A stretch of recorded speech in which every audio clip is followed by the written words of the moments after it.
Hi everyone, I hope you all are fine at your places. So आज की video में friends मैं आपके साथ असाइनमेंट 1 जो है नेप्टल की वो डिस्कस करने वाली हूँ। और जो हमारा सब्जेक्ट है that is programming data structures in algorithm using Python. तो आपको पता है 9 को आपको सबमिशन है फाइनल, तो मैं आज सॉल्व कर रही हूँ एंड आई होप आपको समझ में आएगी जो भी मैं करने वाली हूँ ये।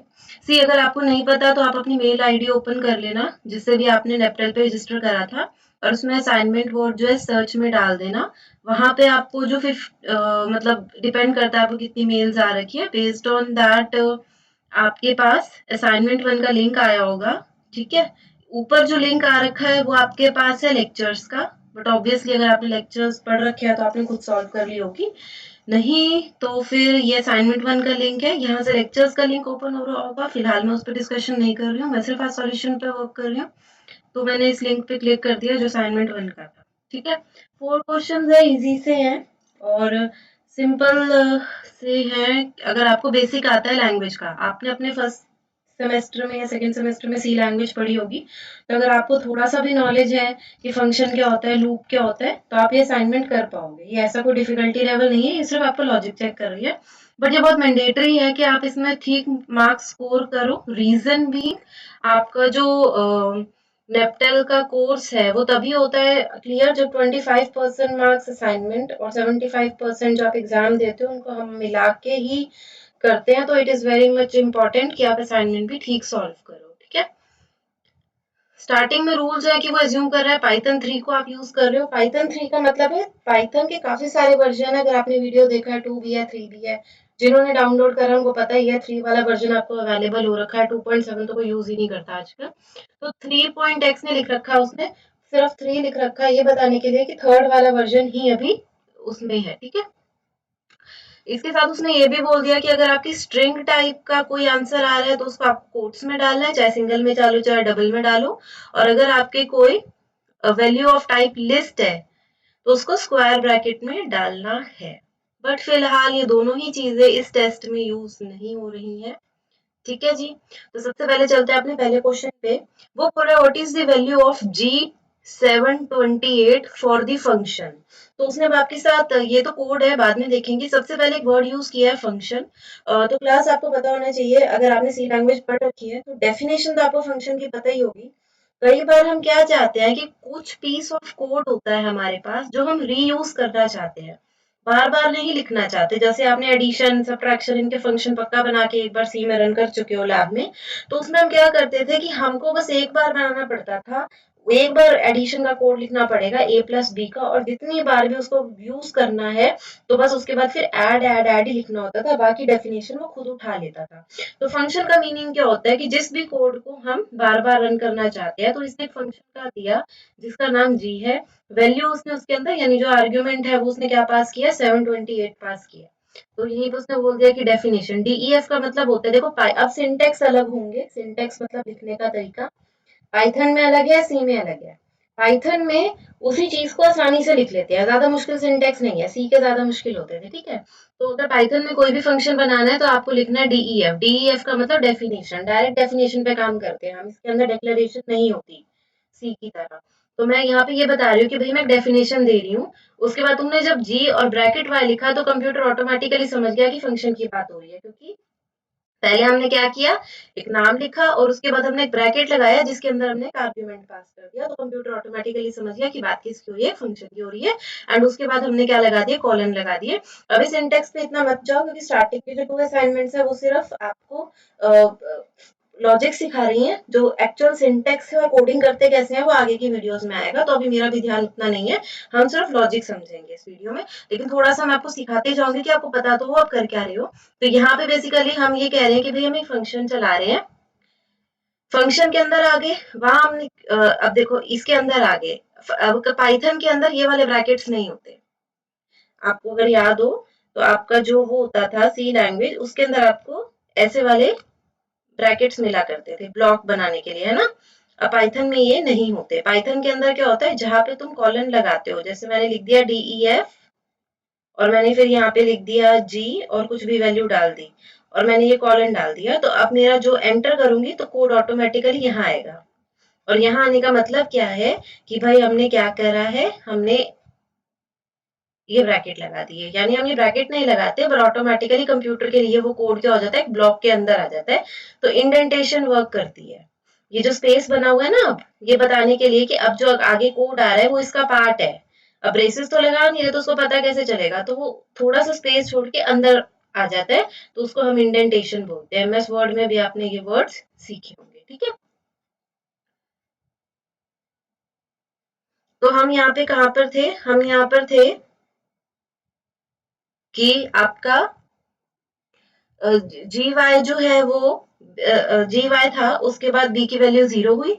फिर हमने एक लूप लगाया वाइल करके, Y greater than equal to 3। अब लूप क्या होता है आपका, लूप एक स्टेटमेंट को बार बार रन करता है। लूप के अंदर जो भी चीज होती है वो बार बार रन होती है। कब तक रन होती है, जब तक आपका कंडीशन फॉल्स ना हो जाए, ठीक है। वाइल लूप के अंदर क्या होता है, अब यहाँ वाइल के बाद ये कंडीशन लिखी हुई ना, y greater than equal to 3, तो जब तक ये कंडीशन ट्रू रहेगी, जो अंदर वाली लाइन है y भी equal to y upon 3 b plus 1, ये एग्जीक्यूट होती रहेगी।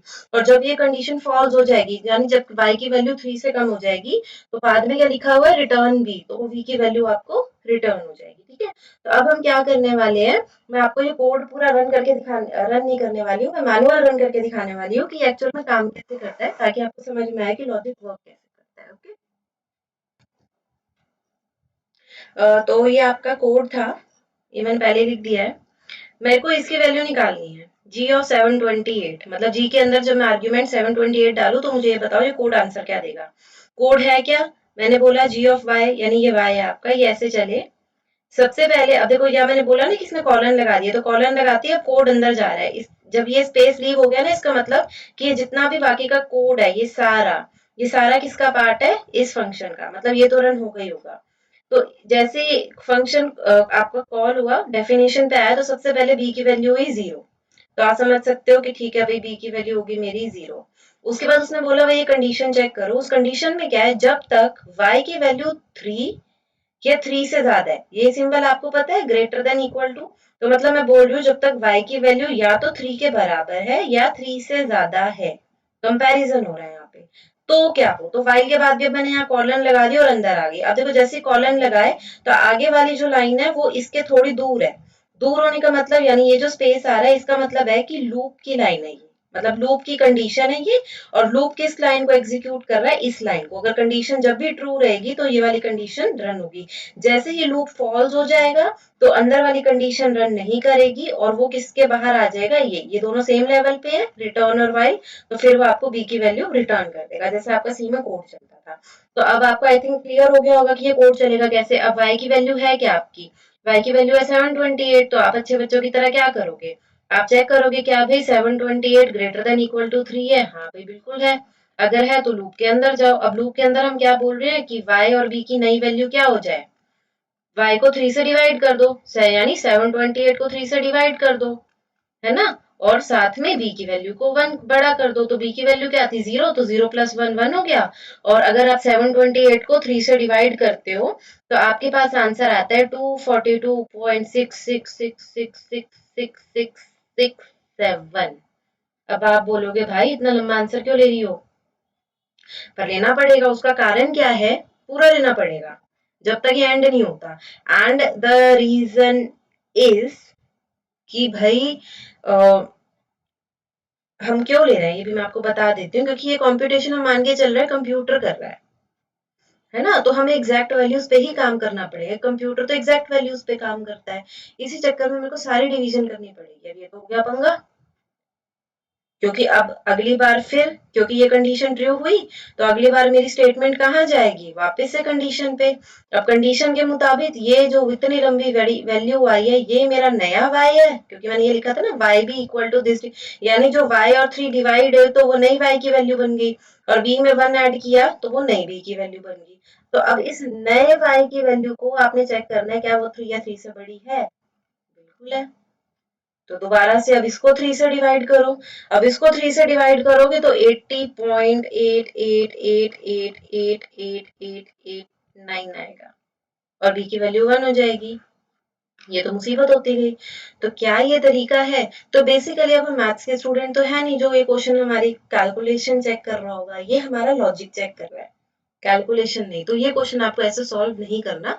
ये इतना लंबा चौड़ा जो मैंने आपको अभी तक सिखाया वो सिर्फ इसीलिए सिखाया कि आपको ये पता चल जाए कि फंक्शन काम कैसे करता है। अब चलते हैं इसके शॉर्ट लॉजिक पे।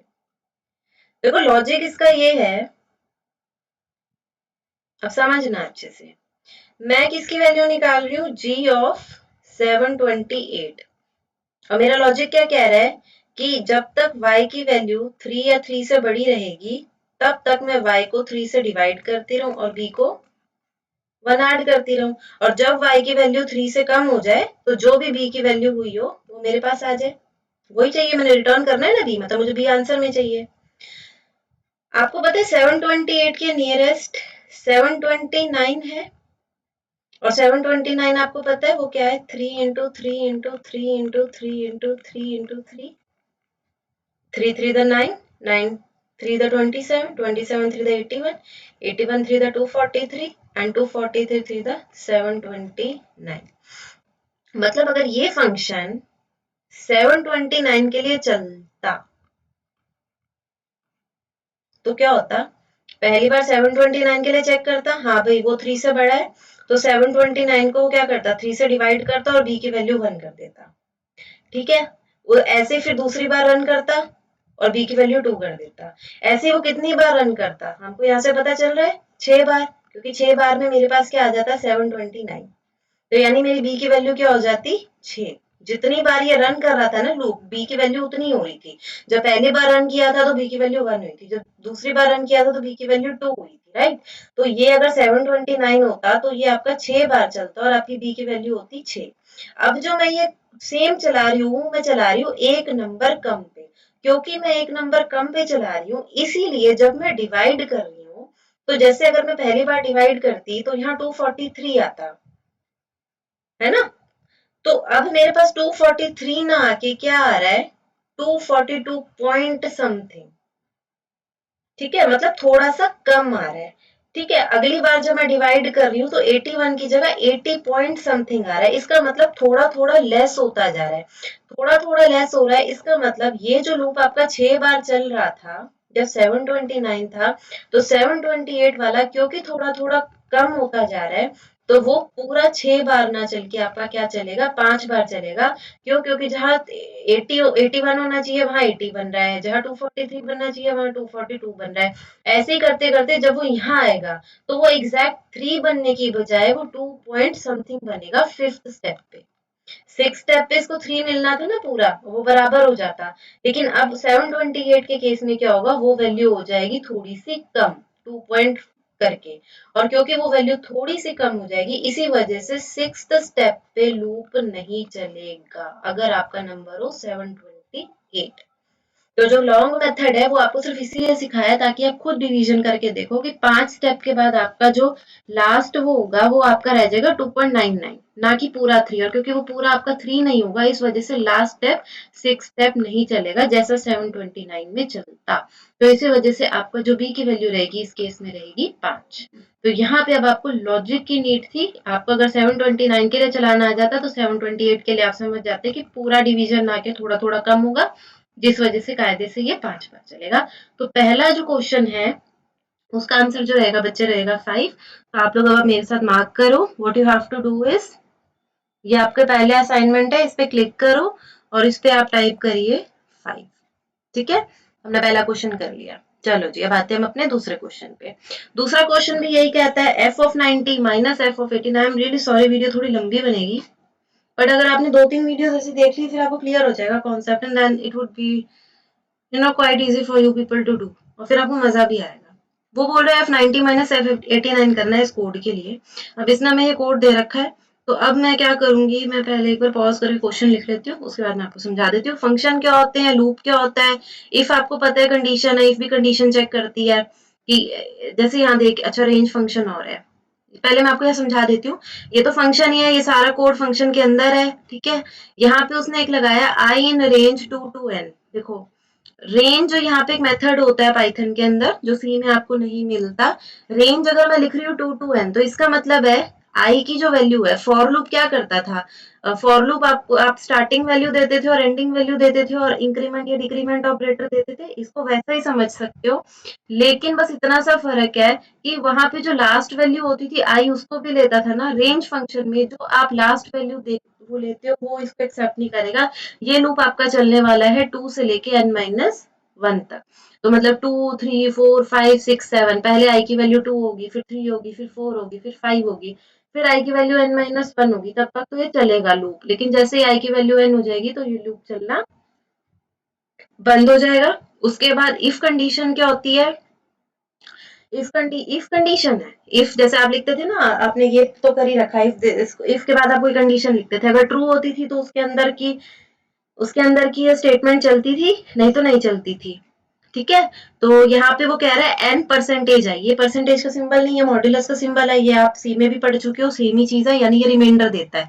यानी n और i को डिवाइड करने के बाद जो भी रिमाइंडर आएगा, डबल इक्वल टू आपका कंपैरिजन ऑपरेटर है, आपको पता है, मतलब n और i को डिवाइड करने के बाद जो रिमाइंडर आ रहा है अगर वो 0 के बराबर है, एंड एंड का मतलब क्या है कि ये पहली कंडीशन है और ये दूसरी कंडीशन है, अगर दोनों कंडीशन ट्रू होती हैं सिर्फ उसी केस में आपका ये वाला कोड एग्जीक्यूट होगा, नहीं तो नहीं होगा। तो दूसरी कंडीशन क्या है कि आई को आप 2 से डिवाइड करोगे और उसका रिमाइंडर निकालोगे, अगर उसका रिमाइंडर 1 के बराबर होगा तो जब ये दोनों कंडीशन ट्रू होंगी तो एस की वैल्यू बढ़ जाएगी, जब ये लूप खत्म हो जाएगा तो वो आपको क्या दे देगा, एस रिटर्न कर देगा, और जो भी एस की वैल्यू आ रही होगी वो आपका आंसर होगी।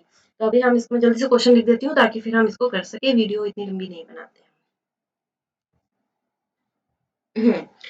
तो बच्चे आपको क्वेश्चन है, क्वेश्चन आपका क्या बोल रहा है, F of 90 minus F of 89 ये करना है। एफ आपका फंक्शन हो गया, उसके अंदर आपने ये वैल्यू डाल दी, मतलब एक बार आप ये कोड 90 के लिए चलाओ और दूसरी बार आप ये कोड 89 के लिए चलाओ, यही चल रहा है। ठीक है, तो मैंने क्या किया, पहले मैं 90 के लिए रन करके देखती हूँ कोड। अभी पहले मैं क्या कर रही हूँ, वैल्यू डाल के देख रही हूँ, एक बार वैल्यू डाल के हो जाता है तो उसके बाद फिर मैं आपको उसका शॉर्टकट मेथड सिखा दूंगी जो है। ऑब्वियसली कायदे से आपको अगेन सारी वैल्यूज डाल के इतनी बार कोड रन नहीं करना है। ये सर लॉजिक के क्वेश्चन है, आपको लॉजिक ढूंढना है। और लॉजिक कैसे मिलता है, प्रैक्टिस से थोड़ा सा आपको अंदाजा लग जाता है। देखो सच्ची बात तो यही है। तो मैंने डेफिनेशन लिखी एफ ऑफ एन, तो एन मैं मान के चलती हूँ कि 90 है, कि पहले बार जो मैं कोड है वो 90 के लिए रन कर रही हूँ, तो ये मैंने अपना एन मान लिया। मैं इसके अंदर गई, सबसे पहले इसने बोला एस को 0 कर लो, ठीक है भाई कर लिया, कोई दिक्कत नहीं है। फिर इसने बोला for I in range 2 to N, जब ऐसा कोड आए ना फॉर लूप में, जैसे आप पहले जब सी में करते थे तो सी का सिंटेक्स अलग होता था, लेकिन तब भी आप आई को कोई ना कोई वैल्यू तो देते थे ना। तो अभी भी हम जो ये कर रहे हैं ये आई को वैल्यू देने के लिए कर रहे हैं, लेकिन पाइथन के अंदर जो फॉर को वैल्यू दे सकता है, फॉर के इस वेरिएबल को जो वैल्यू दे सकता है वो कौन सा मेथड होता है, रेंज मेथड होता है। रेंज के अंदर आपको क्या करना होता है, स्टार्टिंग वैल्यू जहां से स्टार्ट करना है, लास्ट वैल्यू से एक ज्यादा, रेंज जो है वो लास्ट वैल्यू से एक ज्यादा लेता है।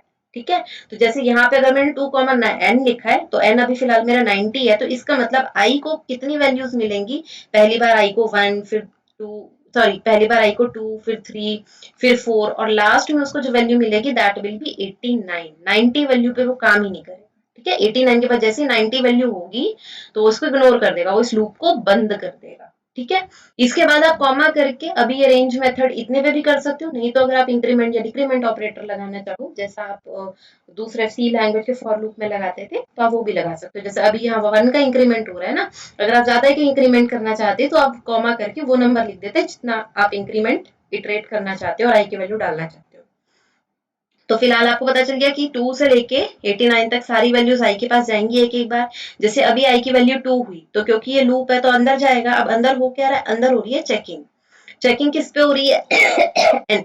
सबसे पहले वो कह रहा है कि एन को डिवाइड करो, रिमाइंडर निकालो आई के साथ। तो एन आपका है 90, फर्स्ट केस आपका क्या बना 90 मॉड्यूलस 2, क्या वो 0 के बराबर है, इफ डबल इक्वल टू मतलब कंपैरिजन ऑपरेटर ना, तो आपको पता है 2 और 90 तो डिवाइड हो जाएंगे, 2 बाहर रहता है 90, तो 2 4 द 8 1 0 2 5 द 10। ठीक है, तो 45 पे डिवाइड होगा, पर हमको तो रिमाइंडर से मतलब है क्योंकि मॉड्यूलस ऑपरेटर है मेरे पास। तो एन मॉड्यूलस आई क्या आ रहा है आपका 0 आ रहा है, तो 0 इक्वल टू 0, यानी ये चीज तो हो गई आपकी ट्रू। लेकिन क्योंकि आपका एंड ऑपरेटर है तो आपको दूसरी कंडीशन भी चेक करनी पड़ेगी। अब दूसरी कंडीशन में है आई मॉड्यूलस 2, तो आई आपका 2 है, फिलहाल। और जब 2 और 2 को डिवाइड करोगे तो 2 1 दा 2 0, तो रिमाइंडर क्या है? रिमाइंडर तो 0 है। 1 तो क्वेश्चन आ रहा है बट रिमाइंडर तो 0 है। तो क्या 0 इक्वल टू 1 है? नो। इसका मतलब क्या हुआ आपका? ये तो यस हुई पर ये नो हुई, क्योंकि एंड ऑपरेटर है तो एंड कहेगा दोनों कंडीशन ट्रू करो, अब दोनों कंडीशन ट्रू नहीं हो रही। इसी वजह से जो इफ के अंदर वाली कंडीशन थी S equal to S plus one, ये एग्जीक्यूट नहीं होगी। ठीक है, क्योंकि इफ कंडीशन नहीं आपकी ट्रू हुई है तो इसके अंदर जो कोड है that will not be executed, और आप कहाँ जाओगे? सीधा फॉर लूप के पास, और आई की वैल्यू क्या हो जाएगी? 3। ठीक है, तो अब आई की वैल्यू 3 हो गई, तो फिर अगेन वही करना है, 90 डिवाइडेड बाय 3 करो जी, जाएगा। 30 पे डिवाइड हो जाता है ना, इसका मतलब रिमाइंडर 0 आ रहा है, तो ये तो ट्रू हो गया। अब यहाँ पे भी 3 मॉड्यूलस 2, क्योंकि आई की वैल्यू 3 थी अभी, तो 3 और 2 को डिवाइड करोगे तो आपको पता ही है 2 1 दा 2 1, तो अब आपका रिमाइंडर क्या हो रहा है यहाँ? 1, and 1 is equal to 1। Yes, तो इसका मतलब क्या हुआ? 3 के ऊपर ये काम कर रहा है। तो क्योंकि ये दोनों कंडीशन ट्रू हुई, तो अब आप इसके अंदर गए, अंदर क्या बोल रहा है? S equal to S plus one. अभी एस की वैल्यू इनिशियली क्या थी? 0, तो एस की वैल्यू क्या हो गई? 0 प्लस 1 दैट इज 1। तो अभी थर्ड वाला केस जो है वो हमारे लिए वर्केबल हुआ और एस की वैल्यू हो गई 1। ऐसे ही अब मैंने फोर्थ केस लिया। ठीक है, अब मतलब आई की वैल्यू 4 होगी, अब मैं 90 को 4 से डिवाइड करती हूँ, तो डिवाइड नहीं होता अब, क्योंकि पहला ही केस फॉल्स हो गया। ठीक है, तो इसी वजह से हमें ये चेक करने की नीड ही नहीं है, क्योंकि एंड तो कह रहा है दोनों ट्रू हो, तो क्योंकि इतना भी फॉल्स हो गया तो छोड़ दो। अब मैंने आई की वैल्यू ली 5, तो 90 मॉड्यूलस 5, यस 90 मॉड्यूलस 5 तो ट्रू हो रहा है। और क्या 5 मॉड्यूलस 2 1 आ रहा है? हाँ बिल्कुल, 2 टू द 4 1, तो 5 पे अगर मैं इसको चेक करूँ तो यस मेरा रिमाइंडर 1 ही आता है। तो अगेन 5 पे जब आई की वैल्यू 5 होती है तो मेरा अगेन ये ट्रू हो जाता है, तो इसका मतलब मेरी एस की वैल्यू यहाँ पर क्या होगी? 2 हो गई, क्योंकि जब ये दोनों कंडीशन ट्रू होंगी तो मैं एस की वैल्यू 1 कर बढ़ा दूंगी। तो अभी एस की वैल्यू 1 हो चुकी थी, तो अब 1 प्लस 1 2 हो जाएगी एस की वैल्यू। अब मैं चेक करूंगी आपकी किसके लिए? आई की वैल्यू 6 के लिए। तो 6 पे जब हम चेक करेंगे फ्रेंड्स, तो हमको पता है कि वो 90 मॉड्यूलस 6, शीट को थोड़ा सा नीचे कर लेते हैं।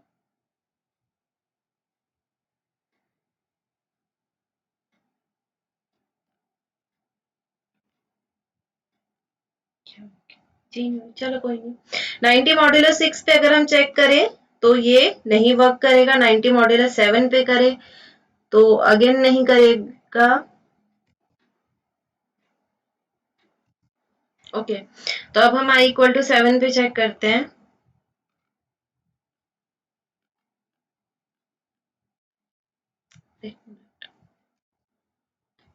तो आई इक्वल टू 7 पे अगर हम चेक करें अब, तो भाई 90 को 7 से डिवाइड करो, नहीं होता, 0 तो आता नहीं है। 8 पे करो 90 को 8 से, नहीं होता। 90 को 9 से, होता है भाई। पर क्या आपका अब 9 2 से होता है? बिल्कुल होता है। तो इसका मतलब 9 के ऊपर आपका क्या हो गया? एस की वैल्यू 3 हो गई।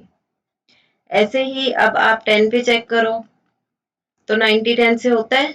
यस डिवाइड, लेकिन 10 मॉड्यूलस 2 भी 0 आ जाता है, तो ये रॉन्ग हो गया क्योंकि हमको यहाँ 1 चाहिए था। फिर ऐसे 11 पे डिवाइड नहीं होता है, 12 पे डिवाइड नहीं होता है, 13 पे नहीं होता है। सो माय क्वेश्चन इज 89 तक करना है आपको ये, तो क्या ये फिजिबल सॉल्यूशन है? Obviously no. इतना मैथमेटिक्स हमको नहीं करना। बीइंग अ प्रोग्रामर हमारा जो ड्यूटी है वो यही है कि हम ये देखें लॉजिक क्या है, ना कि हमारा जो काम है वो ये देखने का है कि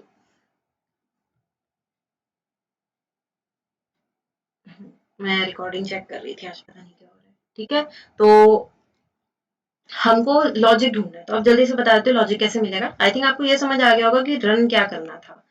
रन करना आना चाहिए, क्योंकि इनिशियल फेज तो वही बहुत इंपॉर्टेंट फेज है कि कोडिंग चलती कैसे है, वो आ जाए तो बढ़िया है। अब मैं आपको बता देती हूँ इसको बहुत छोटा सा सॉल्यूशन, इतना लंबा कुछ नहीं था, तो वो बस आप इतना। तो मैंने थोड़ा सा वो रब कर दिया है और मैंने दोबारा से कोड लिख दिया है। देखो अगर आप इस लॉजिक को ढंग से समझो तो वो ये बोल रहा है कंडीशन पे चलो। लूप तो आपका चलो 89 तक चलेगा, उसको तो हम रोक नहीं सकते, लेकिन हम हमारे पास यहाँ दो कंडीशंस है। अगर हम उन दो कंडीशन से एक एक पे चेक करने के बजाय कुछ वो पॉसिबल सेट ढूंढ ले जिन पे हमको काम करना है, तो हमारे लिए बहुत आसानी होगी। जैसे देखो, मेरे को सबसे पहले क्या करना है, ये चेक करना है कि मेरा अगर n और i का वैल्यू 0 है, यानी मेरे n क्या है मेरा, फिलहाल 90, ठीक है, n की वैल्यू तो मेरी 90 है ना यहाँ पे, ठीक है। तो मेरा नंबर जो है ना वो i, अब i कितने हैं, i मेरे पास 2 भी है, 3 भी है, 4 भी है, 5 भी है, 6 भी है, ऐसे करते करते 89 तक है। अगर मेरे पास वो नंबर्स आ जाए, ठीक है, जिन पे ये 0 होता है, तो आपको पता है वो कौन से नंबर्स होंगे जिस पे 90 डिवाइड होने के बाद 0 होगा, जो उसके फैक्टर्स होंगे।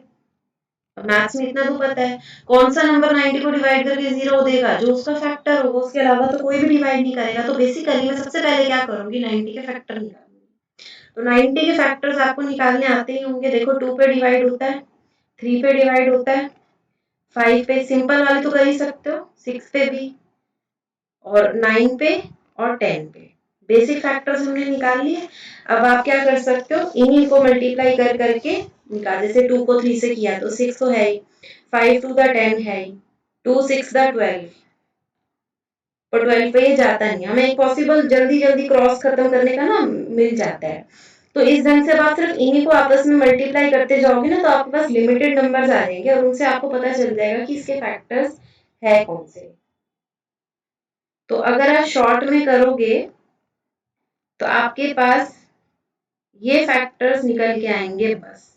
45 के बाद कोई भी नंबर नहीं है जो 90 को डिवाइड कर, और वो कैसे निकलते हैं, जो आपने 10 तक नंबर निकाले ना, उनको आपस में या मल्टीप्लाई करके देख लो, वो तो छोटे छोटे से नंबर निकलेंगे, कम ही निकलेंगे ना, 89 से तो कम ही है, उतनों को देख लो। जैसे बाकी सारे तो डिवाइड कर लेते हैं, पर 2 और 6 12 बन के भी इसको डिवाइड नहीं कर रहा था, तो उसको इग्नोर कर देंगे। ऐसा नहीं है कि सारे फैक्टर निकलेंगे और आग बंद करके नहीं, पर 12 का टेबल तो हमको आता है ना। पर क्या अगर 36 37 30 और 39 हर पॉसिबल नंबर पे चेक करने से तो बेटर यही मेथड है कि आप इसका इजी तरीके से फैक्टर निकाल लो। अब ये आपके पास कुछ नंबर आ गए जो डेफिनेटली पहली कंडीशन को तो ट्रू करेंगे ही करेंगे, ठीक है। तो यहाँ से अब ये सारी वैल्यूज जो मेरे पास निकल के आई हैं, ये आई तो है, पर अब उस बड़े सेट में से मैंने कुछ गिनी चुनी आई रख ली जिन्होंने मेरी पहली कंडीशन ट्रू कर ली। अब इन्हीं आई के ऊपर आप चेक कर लो कि वो कौन से नंबर हैं जो 2 से डिवाइड होके आपको 1 रिमाइंडर देते हैं, यानी वो डिवाइड होके 1 देने चाहिए। तो अगर 2 से डिवाइड करूं तो 0 देगा रिमाइंडर, लेकिन अगर 3 को करूं तो नहीं देगा, 1 देगा, क्योंकि देखो 2 और 3, 2 1 द 2, 1 रिमाइंडर आया ना। 5 2 टू द 4, तो यानी देगा, 6 डिवाइड हो जाएगा, 9 2 4 द 8, 1 देगा, 10 डिवाइड हो जाएगा, 15, यानी जितने भी ऑड नंबर्स है वो 1 रिमाइंडर देंगे, 18 डिवाइड हो जाएगा, 30 डिवाइड हो जाएगा, 45। तो कितने नंबर निकले ऐसे, 1 2 3 4 एंड 5, 3 5 9 15 और 45। तो ऐसे कितने नंबर निकले, 5। क्योंकि अब 5 ही हमारा आंसर क्यों है, क्योंकि जितनी बार ये कंडीशन ट्रू हो रही थी उतनी बार आपकी वैल्यू 1 हो रही थी।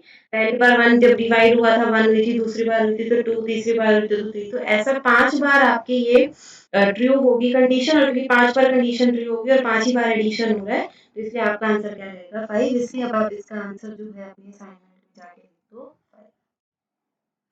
अगला जो आपका क्वेश्चन है, इस पे मैं ज्यादा नहीं वर्क करने वाली, ये थोड़ा सा आपके माइंड, अगर आपको लॉजिक यूज कर, अच्छा सॉरी, ये क्वेश्चन ही नहीं था, क्वेश्चन तो ये था F90 माइनस F89। तो ठीक है भाई, F90 तो निकल आया, अब F90 निकालना आ गया तो F89 भी निकाल लो। F89 के लिए मैं लंबा चौड़ा नहीं पढ़ाने वाली, F89 के लिए आपको समझ में आ चुका है। पहले आप क्या करोगे, रेंज तो वही है, तो 2 से 80, 2 से 89 रेंज चलाने का मतलब 2 से 88 तक आपका कोड चलेगा, ठीक है। तो कंडीशन वही है, 89 को डिवाइड करके 0 आना चाहिए। अब आपको पता है ऐसे कौन सा नंबर है जो 89 को डिवाइड करेगा, आई की वैल्यू 2 से लेकर 88 तक है। ये आपको पता ही है कि आपका प्राइम नंबर है। प्राइम नंबर या तो 1 से डिवाइड होता है या खुद से डिवाइड होता है, तो यानी 2 से 88 में एक भी ऐसा नंबर नहीं है जो इसको डिवाइड कर सके, यानी पहली कंडीशन तो कभी ट्रू होगी ही नहीं, क्योंकि पहली कंडीशन ट्रू होगी तो दूसरी चेक करने की जरूरत ही नहीं, दूसरी चेक करने की जरूरत नहीं, इसका मतलब s equal to s plus 1 वाली स्टेटमेंट कभी रन ही नहीं करेगी, इसका मतलब इस कोड में s की वैल्यू 0 ही रह जाएगी।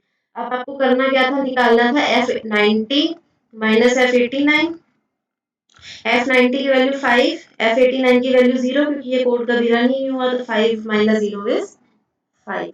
तो इसलिए आंसर आपका 5 ही आएगा। ठीक है, अब थर्ड क्वेश्चन पे चलते हैं। उसमें फंक्शन दिया है आपको, फंक्शन में वो आपको क्या बोल रहा है कि एस की वैल्यू आपकी ट्रू है। ठीक है, फॉर आई इन रेंज 1 से n प्लस 1, यानी आपका ये जो कोड है ये 1 से n तक चल रहा है। If I into I is equal to n, मतलब आई दो बार आई को मल्टीप्लाई कर दो, आई मल्टीप्लाई मतलब जैसे 2 इंटू 2, 3 इंटू 3, 4 इंटू 4, यानी ये तो उसके स्क्वायर हो गए ना, किसी भी नंबर का स्क्वायर निकाल रहे हैं। अगर वो n के बराबर है तो s को फॉल्स कर दो। तो वो आपसे ये पूछ रहा है कि ये कोड फॉल्स देगा। अगर ये कंडीशन ट्रू हो जाती है ना तो आंसर फॉल्स आएगा। तो वो ये बोल रहा है कि ये कब फॉल्स देगा, अगर n जो है ऑड नंबर है, प्राइम नंबर है, परफेक्ट स्क्वायर है, कंपोजिट नंबर है। देखो कंडीशन देखते ही आपको पता चल जाना चाहिए परफेक्ट स्क्वायर। अब इतनी कोडिंग तो आपको आ चुकी है, लॉजिक समझ में आने लग गया ना, तो अब इस क्वेश्चन का ज्यादा डिस्कशन नहीं करते। मैं सिर्फ आपको एक एग्जांपल दिखा देती हूँ इसका, ताकि आपको समझ में आ जाए। आज मुझे सच में चेक करने का नीड पड़ रहा है कि मैंने पॉज तो नहीं कर दिया। ओके, मैं आपको क्वेश्चन लिख ही देती हूँ, वैसे तो ऑन कर लिया है, पर हमने एक फंक्शन बनाया एच ऑफ एन, उसके अंदर मैंने एस को ट्रू करा हुआ है इनिशियली। फिर मैंने अपना एक लूप चलाया for I in range, range मैंने अपनी चला दी 1 से लेके n प्लस 1, यानी मेरे आई के अंदर जो वैल्यूज जाएंगी वो n से 1 तक जाएंगी। और आई मैंने इसमें बोल दिया जब आई और आई जब सेम वैल्यू हो, अगर वो n के बराबर आ जाए तो s को फॉल्स कर देना और लास्ट में आप s कर देना। तो वो मेरे से ये पूछना चाह रहे हैं कि भाई ये काम कब करेगा, ये n ये किसके लिए ट्रू रहेगा। तो मैं आपको पहले आंसर बता रही हूँ कि ये जो कंडीशन है आपकी आई इंटू आई, इसका मतलब ये है कि आप स्क्वायर निकाल रहे हो। जैसे मान लो आप n की वैल्यू 9 ले, ठीक है, n की वैल्यू 9 ली, इनिशियली h ऑफ n गया तो 9 गया, s की वैल्यू ट्रू हुई फॉर i इन रेंज 1 से n प्लस 1, यानी 1 से 10 तक, यानी 1 से लेके 9 तक ये लूप चलेगा। इनिशियली i की वैल्यू 1 हुई, तो 1 इंटू 1 क्या 9 के बराबर है, 1 का स्क्वायर 9 नहीं, तो ये एग्जीक्यूट नहीं होगा और ऊपर चले जाएंगे। अभी भी s की वैल्यू ट्रू ही है इसका मतलब। फिर i की वैल्यू 2 होगी, तो क्या 2 इंटू 2 9 के बराबर है, नो ये 4 है, ये 9 है। फिर यानी ये एग्जीक्यूट नहीं हुआ और वो ऊपर चला गया, y की वैल्यू हो गई 3। अब 3 इंटू 3 क्या वो 9 की इक्वल है, यस, 3 इंटू 3 भी 9 है, और जिससे कंपेयर कर रहे हैं वो भी 9 है। तो जैसे ही ये कंडीशन ट्रू हुई तो हम अंदर गए, अंदर जाते ही पहले s की वैल्यू ट्रू थी, अब क्या होगी, फॉल्स होगी। और क्योंकि आपकी इफ कंडीशन ये होगी तो इससे बाहर आ गया, और इसने जब हमें रिटर्न किया तो फाइनली हमारा किसके लिए रिटर्न हो गया, ये फॉल्स। कब रिटर्न हुआ, जब हमारा परफेक्ट स्क्वायर हमने बनाया। देखो आई इंटू आई का मतलब ही क्या है कि हम परफेक्ट स्क्वायर पे काम कर रहे हैं। ठीक है, तो इसलिए आपका जो आंसर होगा, स्क्वायर निकाल रहे हैं ना नंबर का, तो 3 होगा when n is a perfect square. Last question है आपका, कंसीडर द फॉलोइंग फंक्शन फू। फू एक नाम का फंक्शन है, उसमें हमने एक आर्गुमेंट डाला है। हमने बोला अगर m की वैल्यू 0 के बराबर हो तो 0 दे दो, नहीं तो क्या करो, m में फू ऑफ m माइनस 1, इसको आप रिकर्सिव फंक्शन बोलते हो। ये भी आपने पढ़ रखा है सी लैंग्वेज में, जब एक फंक्शन के अंदर दूसरा फंक्शन डाल देते हैं और बार बार उसको रन कराते हैं। तो वो बोल रहे हैं कि ये फंक्शन कर क्या रहा है, आपको फैक्टोरियल देगा, ये कह रहा है n into N plus 1 by 2, यानी समीशन देगा। तीसरा में ये कह रहा है कि नॉन नेगेटिव n, मतलब अगर n जो अगर आप इस फंक्शन को n वैल्यू से रन करो m की जगह, और नॉन नेगेटिव हो मतलब पॉजिटिव नंबर डालो, तो ये फैक्टोरियल देगा। और वो कह रहा है अगर नॉन नेगेटिव नंबर दो और फिर ये आपको समीशन देगा। देखो फैक्टोरियल तो देगा नहीं, क्यों नहीं देगा उसका मैं आपको बहुत इजी आंसर बता देती हूँ। क्योंकि ना फैक्टोरियल में आपने एक चीज पढ़ी होगी, factorial of n 0 is 1। Factorial का प्रोग्राम आप कर चुके हो, इतना तो सब बच्चों को पता है कि 0 का फैक्टोरियल 1 होता है। और ये जो आपका कोड है ये क्या कर रहा है, ये आपको क्या दे रहा है, ये आपको दे रहा है कि अगर 0 है तो 0 दे दे। तो यानी फैक्टोरियल वाले दो ऑप्शन तो गए, पहले ही एलिमिनेट हो गए। तीसरा जो क्वेश्चन था वो ये कह रहा था हमेशा यही देगा। अब इन दोनों में फर्क क्या है, ये कह रहा है कि समीशन करेगा पॉजिटिव वैल्यूज के लिए, और ये कह रहा है समीशन करेगा नेगेटिव वैल्यूज के लिए। तो भाई नेगेटिव का तो यहाँ कोई केस नहीं आ रहा, इसका मतलब नेगेटिव पे तो ये फंक्शन वैसे ही काम नहीं कर रहा। तो बिना देखे आप इसको डी मार्क कर सकते हो। लेकिन मैं फिलहाल क्या कर रही हूँ, मैं आपको एक बार रन करके दिखा रही हूँ ये ठीक है, 1 मिनट। ये आपका कोड है। तो मान लो हम इसको चला लेते हैं, अगर इसकी वैल्यू हम m की ले लेते हैं 3, ठीक है, m की वैल्यू मैंने 3 ले ली। तो अगर m 0 है, 0 तो है नहीं, तो रिटर्न पे गए, वो बोल रहा है रिटर्न करो 3 प्लस फू of m minus one, m minus one मतलब 2, तो यानी आप फू ऑफ 2 निकालो। तो फू ऑफ 2 क्या होगा, अगेन 0 नहीं है, तो फू ऑफ 2 आपका निकलेगा 3 प्लस 2 प्लस, क्योंकि अब फू ये वाली टर्म दोबारा से एग्जीक्यूट होगी ना, तो फू ऑफ 2 किससे रिप्लेस होगा, m, तो अभी m ये है, तो 2 प्लस फू ऑफ 2 माइनस 1, तो 2 माइनस 1 इज 1, ठीक है। अब फू ऑफ 1 m 0 के बराबर नहीं, तो अगेन इधर जाएगा, तो 3 प्लस 2 प्लस, अब यहाँ पे फिर ये वाली चीज ओपन होगी, 1 प्लस एफ ऑफ 1 माइनस 1 0, तो फू ऑफ 0 आपका 0 ही होता है, तो इसको हम इग्नोर कर देंगे, तो ये बना 3 प्लस 2 प्लस 1, 3 4 5 6, m3 पे 6 वैल्यू आई, और जो उसने आपको ऑप्शन दे रखे हैं उसके अकॉर्डिंग जो लास्ट ऑप्शन है वो ये n into N plus one by two, यानी समीशन का जो फॉर्मूला होता है आपका, तो अगर मैं n into N plus one by two करूँ तो बनेगा 3 इंटू 3 प्लस 1 4 बाई टू, तो 2 टू द 4 3 टू द 6, तो दोनों आंसर सेम आ रही है। ये मैंने प्रोग्राम से रन करके और ये जो मेरा ऑप्शन था उससे रन करके दोनों मुझे आंसर 6 दे रहा है। इसका मतलब जो मेरा आंसर है वो क्या है, वो है last option, that is D. ठीक है, तो एक बार हम असाइनमेंट चेक कर लेते हैं, क्योंकि मैंने भी भर रखी है, गलती मैंने भी नहीं करनी। पहले का आंसर हमारा 5 निकला था, राइट, चेक कर लेते हैं। हाँ, पहले का आंसर हमारा 5 था, दूसरे का आंसर भी हमारा 5 था, तीसरे का आंसर परफेक्ट स्क्वायर था, और चौथे का आंसर डी था। तो आई होप आपको ये समझ में आया होगा। चलो all the best and save करते हैं, सबमिट आंसर पे क्लिक किया। Thank you for taking the week one quiz. तो अभी देखते हैं, रिजल्ट तो अभी दिखाएगा नहीं, बाद में ही दिखाएगा, कल परसों दिखा, जो डेट निकल जाएगी उसके बाद आपका रिजल्ट आपको दिखा देता है, आंसर मार्क्स जो भी आपके आए होते हैं। अभी बस हमारे चेंज हो चुका है, अभी रिकॉर्डिंग हो चुकी है, ठीक है। तो क्लास में आपको ये 4 क्वेश्चन समझ में आएंगे। कल मैं थोड़ा ज्यादा स्पीडली पढ़ाऊंगी, आज मैंने बहुत ज्यादा स्लोली पढ़ाई, क्योंकि फर्स्ट क्लास थी, ताकि आपको जो बेसिक्स है, फंक्शन लूप ये सब मीनिंग भी मैंने आपको क्लियर करने थे। जो वीक 2 की असाइनमेंट आई हुई है उसमें आपकी 2 हैं, एक सिंपल है और एक आपकी प्रोग्रामिंग, मतलब एक क्विज फॉर्म में और एक आपकी प्रोग्रामिंग की असाइनमेंट है, वो मैं आपकी कल दोनों सॉल्व करके आपको प्रोवाइड कर दूंगी। ठीक है जी, okay class, have a nice day, bye bye, thank you. And